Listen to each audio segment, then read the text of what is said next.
یسوع مسیح کے نام میں آپ کی سلامتی ہو۔ آج کے اس ویڈیو پیغام میں اپنی قوم سے مخاطب ہوں اور ایک فریاد، ایک التجا اور ایک منت کرنا چاہوں گا یوم اقلیت 11 اگست کے حوالے سے۔ یوم اگست 11 اگست کا دن قائد اعظم محمد علی جناح بانی پاکستان کی اس تاریخی خطاب سے جڑا ہوا وہ خاص دن ہے کہ جہاں قائد اعظم محمد علی جناح نے اقلیتوں کو برابری کے حقوق اور برابر کا شہری ہونے کا حق دیا۔ لیکن بڑے افسوس کے ساتھ مجھے یہ کہنا پڑ رہا ہے کہ ان 75 سالوں میں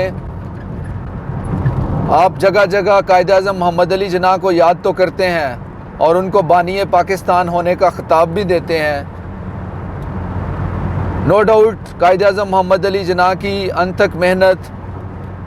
ان کے ولولے، ان کے جذبے اور ان کی ہمت کی وجہ سے آج ہم ایک آزاد ملک میں سانس لے رہے ہیں۔ بحیثیت مسیحی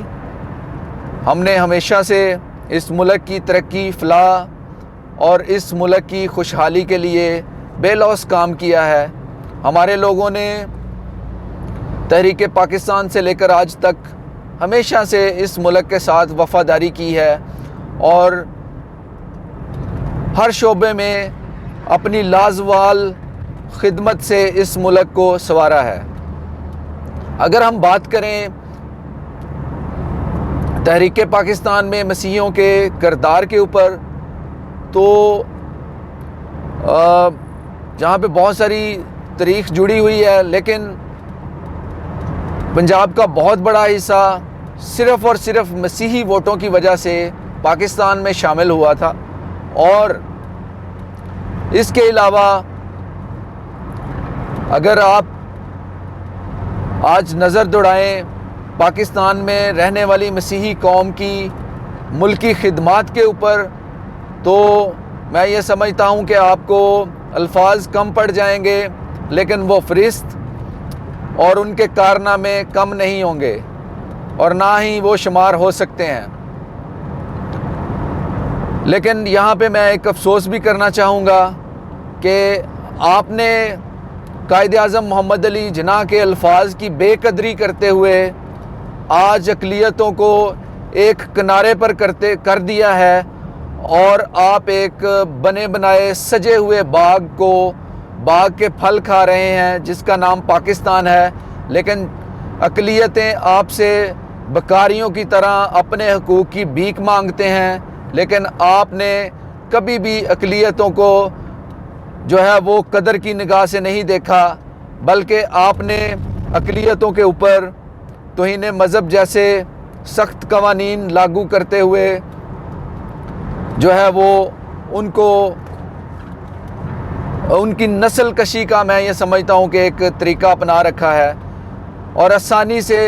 جو ہے وہ ایک اقلیتی شخص جو ہے وہ اس کا شکار ہو جاتا ہے۔ اور تاریخ بڑی پڑی ہے کہ پورے پاکستان میں اب تک سینکڑوں ہمارے اقلیتی لوگ، ہمارے کرسچن، ہمارے سکھ اور ہمارے ہندو جو ہیں، ان کو جھوٹے توہین مذہب کے کیسز میں جو ہے وہ گرفتار کیا گیا ہے، اور ان کے خاندانوں کو اذیتیں دی گئیں اور ان کی زندگیاں تباہ و برباد کر دی گئی ہیں۔ اور تاریخ اس چیز کی بھی گواہ ہے کہ آج تک پاکستان میں کسی بھی مسیحی کے اوپر خاص کر توہین مذہب کا کیس جو ہے وہ ثابت نہیں ہو سکا۔ ہم یہ چاہتے ہیں اور ریاست پاکستان سے یہ اپیل کرتے ہیں کہ آپ ان قوانین کو جو ہے وہ امپلیمنٹیشن کریں۔ ہمیں اس چیز سے کوئی اعتراض نہیں، کیونکہ بحیثیت کرسچنز ایک مسیحی شخص کا یہ ایمان ہے کہ وہ کسی بھی مذہب کی کبھی بے حرمتی کا سوچ بھی نہیں سکتا، اور نہ ہی ہم نے کبھی ایسا کیا ہے۔ لیکن جب ذاتی انا، لڑائی جھگڑوں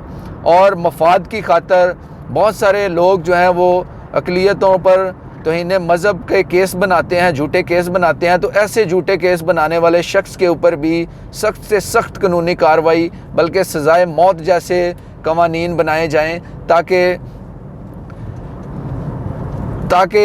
جو جھوٹے کیس بنانے والے شخص ہے اور جھوٹے کیس بنانے والے کچھ شر پسند اور شدت پسند لوگ ہیں ان کو منہ کی کھانی پڑے اور ملکی وقار میں اضافہ ہو۔ سیکنڈلی سینٹری ورکرز کے اوپر جو آپ نے ہماری قوم کو جھاڑو کی نوکری جو ہے وہ ان کے ذمے لگا دی ہوئی ہے۔ بہت سارے اخباری اشتہارات اور دیگر ذرائع ابلاغ کے ذریعے سے جب کسی بھی ڈپارٹمنٹس میں جابز اناؤنس ہوتی ہیں تو ہمارے کرسچن لوگوں کے لیے اسپیسیفک جو ہے وہ اس ایڈورٹائزمنٹ میں یہ لکھا جاتا ہے کہ جھاڑو کی نوکری صرف غیر مسلم کے لیے ہے۔ تو میں یہ سمجھتا ہوں کہ بحیثیت مسیحی میرے لیے یہ بھی ایک فخر اور اعزاز کی بات ہے کہ میری قوم دن رات اس ملک کی سڑکوں کو صاف کرتی ہے، اس ملک کی گلیوں کو صاف کرتی ہے، اور بدلے میں ان کو ہمیشہ سے نفرت اور ان کو تعصب کی نگاہ سے دیکھا جاتا ہے، بلکہ توہین امیز الفاظ سے بھی ان کو پکارا جاتا ہے، اور ان کو جو ہے وہ ان کے اگر بات کی جائے ان کی سیلریز اور ان کے بنیادی حقوق کے اوپر تو یہ چیز بھی کسی سے ڈکی چھپی نہیں ہے کہ جب بھی ہماری جو ہے وہ مسیحی عیدیں آتی ہیں تو آپ نے اکثر سنا ہوگا کہ ہمارے سینٹری ورکرز جو ہے وہ احتجاج کرتے ہوئے نظر آتے ہیں، اور وہ حکومت وقت سے جو ہے وہ اپنی سیلریز کے لیے جو ہے وہ فریاد کرتے نظر آتے ہیں، احتجاج کرتے ہیں۔ آپ کے پاس سرکاری افسران کی عیاشی اور مفت پیٹرول، ان کو مفت پیٹرول دینے، بجلی فری دینے، اور پارلیمنٹیرینز کے لیے کروڑوں کے فنڈز تو ہیں، لیکن ایک غریب شخص جس کی محض تنخواہ 15 20 30 ہزار ہوتی ہے تو آپ ان کی سیلریوں کو 2 3 3 ماہ جو ہے وہ ہولڈ کر لیتے ہیں۔ اور جب بات کی جاتی ہے سینیٹیشن ڈپارٹمنٹ میں بیٹھی ہوئی کالی بیڑوں سے تو وہ ہمیشہ سے یہ عذر پیش کرتے ہیں کہ جی ہمارے پاس فنڈز نہیں ہیں۔ تو ہماری ریاست پاکستان سے یہی گزارشات ہیں کہ خدارہ یوم اقلیت 11 اگست کے دن کے حوالے سے قائد اعظم کے ان الفاظ کو بھی یاد کیا جائے جہاں پہ انہوں نے اقلیتوں کو برابر کا شہری ہونے کا حق دیا۔ ہمیں وہی حق چاہیے، ہمیں جناح کا پاکستان چاہیے تاکہ ہر شخص آزادی سے اپنی ضروریات زندگی کے مطابق اپنی زندگی کو گزارے، جہاں اس کو مذہبی آزادی ہو، جہاں اس کو آئینی آزادی ہو، جہاں اس کو قانونی آزادی ہو، جہاں اس کو ووٹ کا حق دیا جائے، جہاں اس کو اس کے ادارے واپس کیے جائیں۔ تو میری آخر پہ یہی گزارش ہے کہ جیسے پاکستان کے بڑے شہروں میں 11 اگست کے حوالے سے ریلیز اور پروگرامز جو ہیں وہ ہو رہے ہیں، جیسا کہ خدا کی خادمہ پاسٹر غزالہ شفیق کراچی میں ایک بہت بڑا پروگرام کرنے جا رہی ہیں۔ اس کے علاوہ اسلام آباد میں قائد تحریک جناب اکمل بٹی صاحب منارٹی الائنس پاکستان کے چیئرمین اور ان کے کارکنان جو ہیں وہ ایک ریلی کا اہتمام کر رہے ہیں جو اسلام آباد پریس کلب سے ڈی چوک، وہ آئی تھنک یہ ان کو بہت بڑا کریڈٹ جاتا ہے کہ تھرو آؤٹ آئی تھنک یہ تیسرا سال ہے کہ وہ اس پروگرام کو بڑی دلیری، بہادری اور جرأت کے ساتھ اسلام آباد میں کرتے ہیں، اور قائد اعظم محمد علی جناح کے ویژن کے مطابق وہ